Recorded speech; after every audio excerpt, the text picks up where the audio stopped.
নমস্কার, এক্সপ্রেস নিউজে আপনাদের সকলকে স্বাগত। আপনাদের সাথে আমি রাখি, শুরু করছি এক্সপ্রেস বাংলা।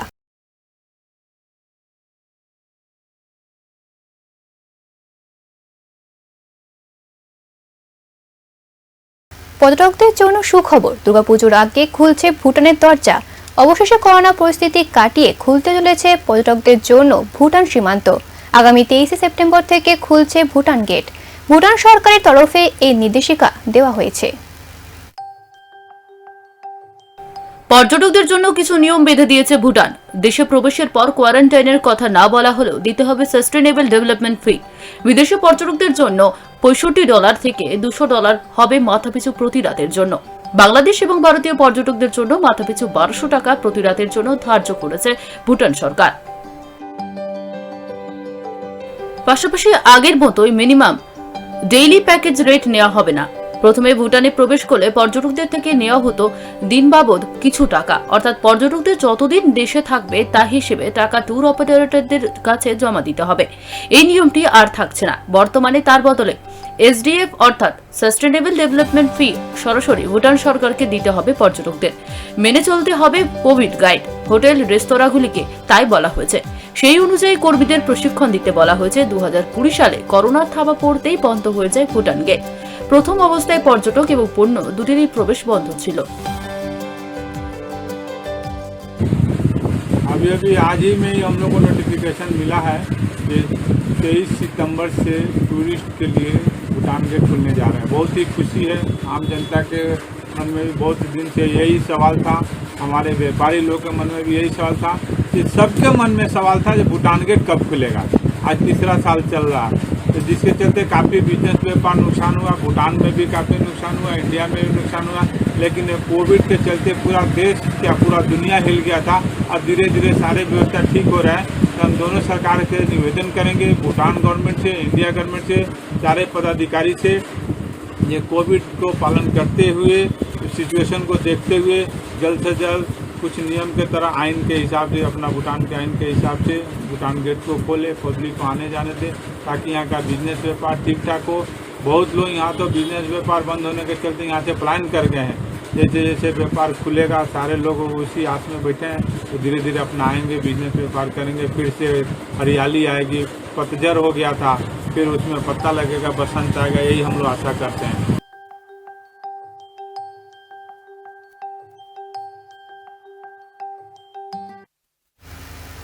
চোখ রাখবো পরের খবরে। হাতে আর মাত্র একটা দিন, তারপরেই রথ। রথের আগে শেষ মুহূর্তের প্রস্তুতি চলছে সর্বত্র। মায়াপুরেও দেখা গেল সেই একই ছবি। সেখানে শেষ মুহূর্তের প্রস্তুতি তুঙ্গে।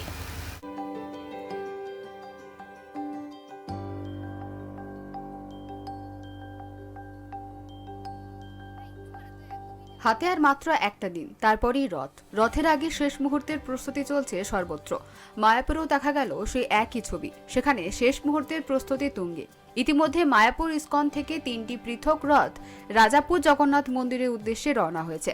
শুক্রবার দুপুরের পর সেখান থেকে গৃহবন্দী অবস্থা কাটিয়ে রাজরথে দেখা যাবে জগন্নাথকে, বলরাম এবং সুভদ্রাকে।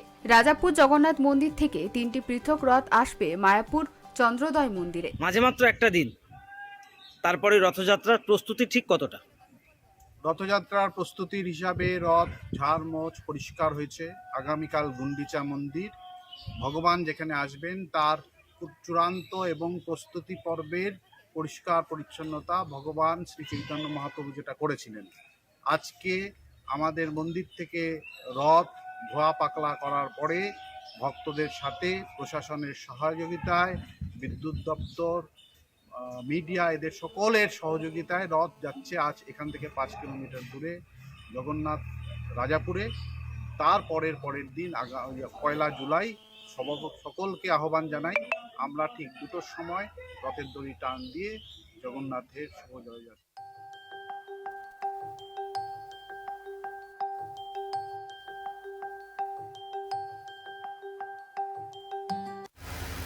দিন কয়েক আগে বীরভূমের বাদাম বিক্রেতা ভুবন বাদ্যকরের বাদাম বাদাম গানে মুজেছিলেন 8 থেকে 80। এবার তার জুতোই পা গলিয়েছেন মাছ নেবেন দাদা গান গেয়ে ভাইরাল হলেন দুর্গাপুরের মাছ বিক্রেতা কুশল বাদ্যকর। গান ভাইরাল হতে কুশলবাবুর আরজি মানুষের আশীর্বাদে যেন তার পেশার উন্নতি হয়। বছর 47-এর কুশল বাদ্যকরের বাড়ি দুর্গাপুরের 2 নম্বর ওয়ার্ডের শোভাপুর এলাকায়। তার বাবা সুবল বাদ্যকর ছিলেন বেহালা শিল্পী, দাদু নগেন্দ্রনাথ বাদ্যকর শিখল বাদক।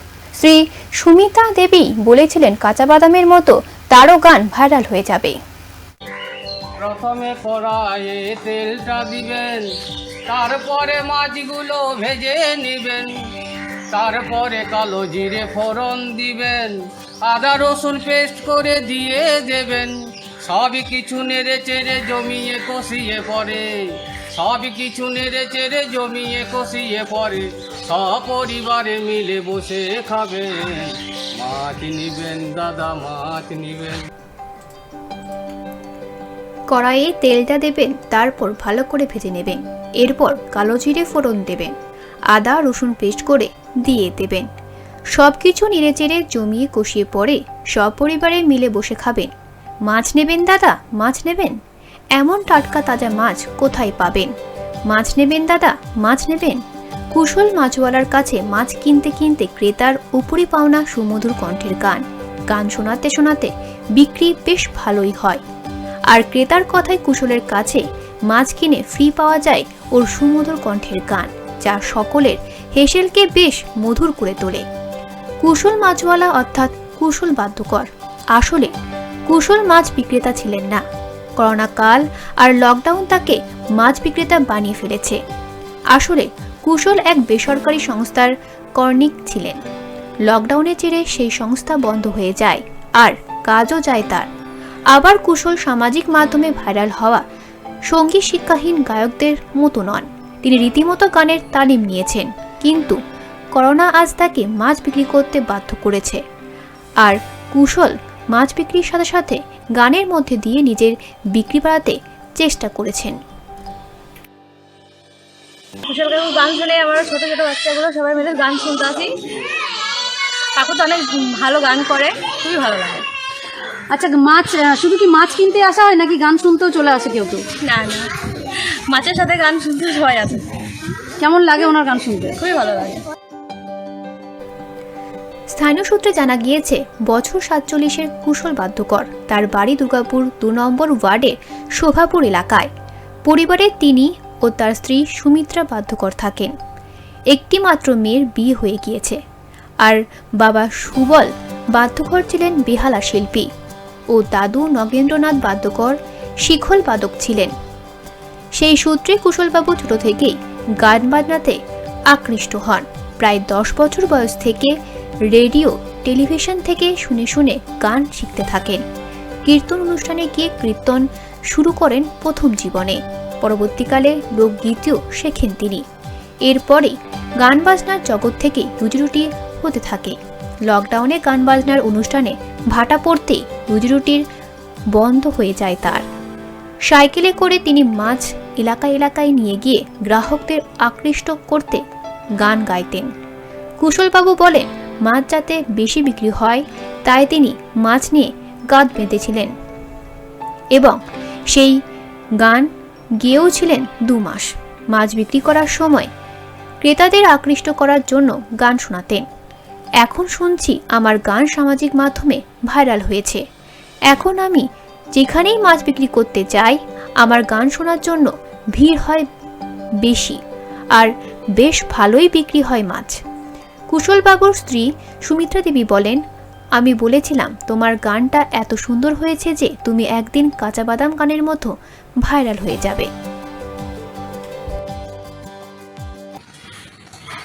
আমি ছোট থেকেই গান বাজনা পছন্দ করি বা গান বাজনাকে খুব ভালোবাসি। তো বর্তমানে এখন মাছ ব্যবসা করছি, সেই মাছ নিয়ে গান লিখেছি, সুর করেছি এবং সেই গানটা শুনছি যে এখন ভাইরাল হয়েছে শুনে ভালো লাগলো। তো যাই হোক, এখন আপনাদের কাছে আমার অনুরোধ, আপনারা যেভাবে আমাকে আশীর্বাদ করেছেন, ভাইরাল করেছেন। ভাইরাল হয়েছিল, খুব ভালো লেগেছিল। আর এই গানটাও খুব ভালো লাগলো আমাদেরকে। ওনাকে আমরা খুব পছন্দ করি, ওনার গানকে আমরা খুব পছন্দ করি। প্রথমে কড়াইয়ে তেলটা দিবেন, তারপরে মাছগুলো ভেজে নেবেন। সময় এখন বিরতির, ফিরে আসছে খবর নিয়ে, সঙ্গে থাকুন।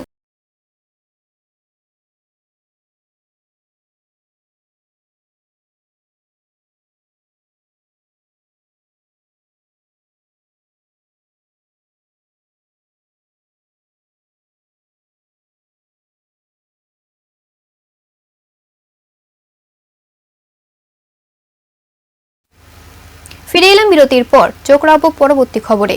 শিল্পীর কোনো জাত হয় না, ধর্ম হয় না, চোখে আঙুল দিয়ে তা দেখিয়ে দিচ্ছেন শান্তিনিকেতনে সুরলের ছোট সরকার বাড়ি।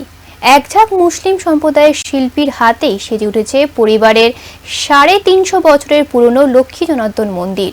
মন্দিরের সংস্কার ঘিরে এমনই সম্প্রীতি নজির তৈরি হয়েছে সেখানে। সরকার পরিবার সূত্রে জানা যায়, অষ্টাদশ শতকের গোড়ার দিকে বর্ধমানের নীলপুর অঞ্চল থেকে সুরলে এসেছিলেন ভরতচন্দ্র সরকার।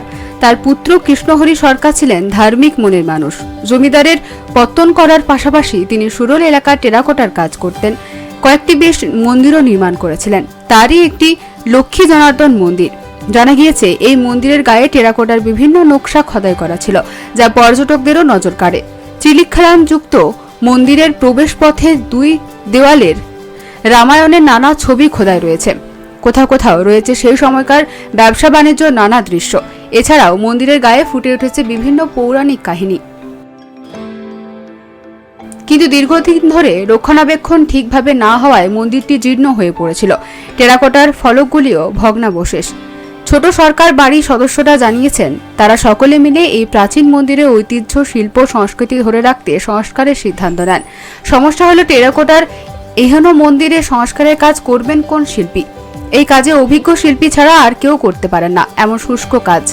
প্রাচীন শিল্পকলা সংবলিত মন্দির সংস্কার করতে পারেন এমন একদল শিল্পীকে মুর্শিদাবাদ থেকে নিয়ে আসা হয়। তাদের হাতে ছোঁয়ায় এখন সেজে উঠছে ছোট সরকার বাড়ির লক্ষ্মী জনার্দন মন্দিরটি, যার তত্ত্বাবধানে মন্দির সংস্কার চলছে। সেই শিল্পী মোহাম্মদ তাজেম শেখ বললেন, আমরা বেলুর মঠ, স্বামী বিবেকানন্দর বাড়ি, বিভিন্ন মসজিদ গির্জাতেও কাজ করেছি। মসজিদ হোক বা মন্দির, শিল্পকর্মই তো আমাদের কাজ। ছোট সরকার বাড়ির অন্যতম সদস্য জয়দেব সরকার বললেন, শতাব্দী প্রাচীন এই টেরাকোটার মন্দিরটি নষ্ট হয়ে যেতে বসেছিল। তাজেম শেখদের পাশাপাশি মন্দিরের টানাকোনার কাজটি করেছেন বোলপুরের ভুবনডাঙ্গার শিল্পী লক্ষণ বাগদি। খাতায় কলমে মুকুল রায় ছিলেন বিরোধী দলের প্রতিনিধি। সেই পরিচয় দেখিয়ে তাকে বিধানসভার পাবলিক অ্যাকাউন্টস কমিটির চেয়ারম্যান করা হয়েছিল। বিজেপি ছেড়ে তৃণমূলে চলে যাওয়া বিধায়ক পদ খারিজের আবেদন যার বিরুদ্ধে করা হয়েছে, তাকে পিএসসি চেয়ারম্যান কেন করা হলো, সেই প্রশ্নে আদালতে গিয়েছিল বিজেপির। সূত্রের খবর, মুকুলের ইস্তফার পরে পিএসসি শীর্ষ পদে দেখা যেতে পারল দল বদলু বিধায়ক কৃষ্ণ কল্যাণীকে। শেষ পর্যন্ত এই সিদ্ধান্তই চূড়ান্ত হলে শাসক ও বিরোধী দলের সংঘাত ফের অনিবার্য। অসুস্থতার কারণ দেখিয়ে পিএসসি চেয়ারম্যান পদ থেকে ইস্তফা দিয়েছেন মুকুল রায়। তার পদত্যাগে গ্রহণ করা হয়েছে বলে মঙ্গলবার জানিয়েছেন স্পিকার বিমান বন্দ্যোপাধ্যায়। একই সঙ্গে পিসিএর সদস্য আর থাকছেন না কৃষ্ণনগর উত্তরের বিধায়ক। স্পিকার জানিয়েছেন, মুকুলের জায়গায় কমিটিতে নতুন সদস্য নেওয়া হবে এবং পরবর্তী চেয়ারম্যান বাছা হবে। সরকারি সূত্রে ইঙ্গিত, রায়গঞ্জের বিধায়ক কৃষ্ণকে পিসিএর পদে সদস্য করার তাকেই নতুন চেয়ারম্যানের দায়িত্ব দেওয়া হতে পারে।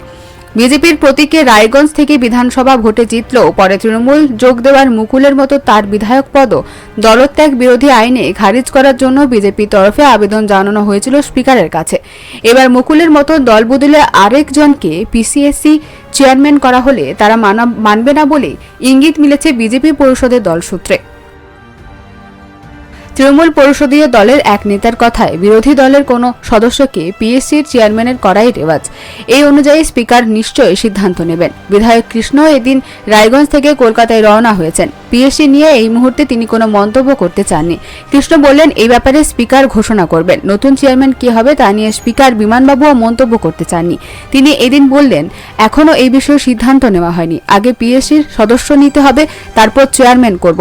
এই সঙ্গে স্পিকার বললেন, মুকুল রায়ের সঙ্গে ফোনে কথা বলেছি, জানতে চেয়েছি ওকে কেউ ভয় দেখিয়েছে বা প্রভাব বিস্তার করেছে কিনা। উনি জানিয়েছেন স্বেচ্ছায় পদত্যাগ করতে স্বাস্থ্যের কারণে তার পদত্যাগপত্র গ্রহণ করেছে। কমিটিতে যে শূন্য পদ হবে তা আইনত পূরণ করবে। ভূমি ও ভূমি সংস্কার দপ্তরের কাজ নিয়ে মুখ্যমন্ত্রীর ক্ষোভ প্রকাশ করার পর থেকে তৎপর হয়েছে নবান্ন। দপ্তরের কাজে নজরদারির জন্য বিশেষ কমিটি গঠন করা হয়েছে আগেই। এবার জমি সমস্যা নিয়ে ডাকা হলো জরুরি বৈঠক। রাজ্যের সব জেলাশাসক ও ভূমি সংস্কার দপ্তরের আধিকারিকদের ডাকা হয়েছে সেই বৈঠকে। আগামী 6 জুলাই সেই বৈঠক ডেকেছিলেন মুখ্য সচিব। সেখানে নতুন কিছু পলিসি ঠিক করা হবে বলে জানা গিয়েছে।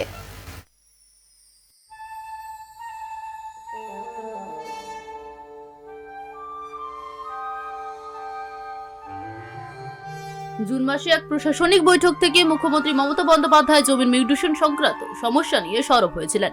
এরপরেই তৈরি হয় কমিটি। সেই কমিটিতে তৈরি হওয়ার পর কাজ কিভাবে এগোচ্ছে এইসব নিয়ে বৈঠকে আলোচনার সম্ভাবনা থাকছে। ভূমি দপ্তরের আধিকারিকদের কাজে বিস্তর ক্ষোভ প্রকাশ করেছিলেন মুখ্যমন্ত্রী মমতা বন্দ্যোপাধ্যায়। কিভাবে বিএলআরও অফিসের সাধারণ মানুষকে ঘোরাচ্ছে, কিভাবে বিএলআরও অফিসের বাইরে দুটি দোকানে দালাল রাজ চলছে, সেই প্রশ্ন তুলেছিলেন তিনি। এরপরই ভূমি দপ্তরের বড়সড় পরিবর্তন আসে। নিচুতলার কর্মীদের কাজে নজরদারির ব্যবস্থা করে নবান্ন। ব্লক স্তরের সেই কমিটির কথা মাথায় রেখে বিডিও, স্থানীয় থানার ওসি এবং বিএলআরওকে ঠিক হয় এই কমিটি বিএলআরও অফিসের কাজের রিপোর্ট সময়ে সময়ে নবান্নকে পাঠাবে। সেই রিপোর্ট খতিয়ে দেখে যাবতীয় সিদ্ধান্ত নেবে নবান্ন।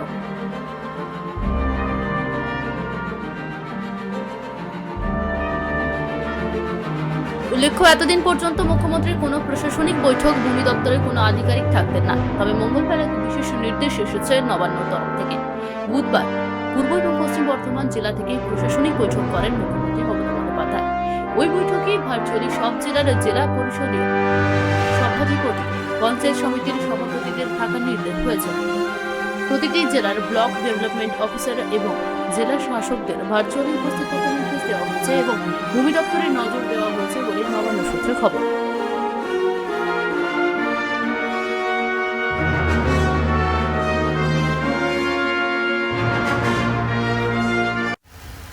এখনকার মতো এক্সপ্রেস বাংলা এই পর্যন্ত। আপনারা দেখছেন এক্সপ্রেস নিউজ। মাথা উঁচিয়ে কুড়ি পেরিয়ে